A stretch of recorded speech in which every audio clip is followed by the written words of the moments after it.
আসসালামু আলাইকুম।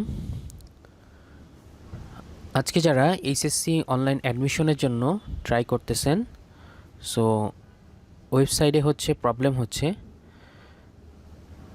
সো এই প্রবলেমটা আসলে ওয়েবসাইটের যে টেকনিক্যাল ত্রুটির কারণেই হচ্ছে। এই যে দেখুন, এখানে নোটিফিকেশন দিয়ে দিয়েছে সার্ভারের টেকনিক্যাল ত্রুটির কারণে আসলে একাদশ শ্রেণীতে স্মার্ট ভর্তির সিস্টেমটি রবিবার ২৬ মে ২০২৪ সন্ধ্যা ৬টা থেকে শুরু হবে। সো এটা আসলে সন্ধ্যা ৬টা বলতে দেখা যাচ্ছে ৭টা বা ৮টার দিকে প্রপারলি কাজ করা যাবে, আশা করা যায়। সো এখন আমরা যতই ট্রাই করি না কেন, এটাতে আসলে আমরা কাজ করতে পারবো না। সো অনেকেই এটার জন্য মেসেজ দিচ্ছেন যে সার্ভার কখন কাজ করবে বা কেন কাজ করতেছে না, কী প্রবলেম। সো এটাই হচ্ছে প্রবলেম, যে ওদের সার্ভারের যে টেকনিক্যাল ত্রুটি এর কারণে সন্ধ্যা ৬টার পরে আবেদন শুরু হবে।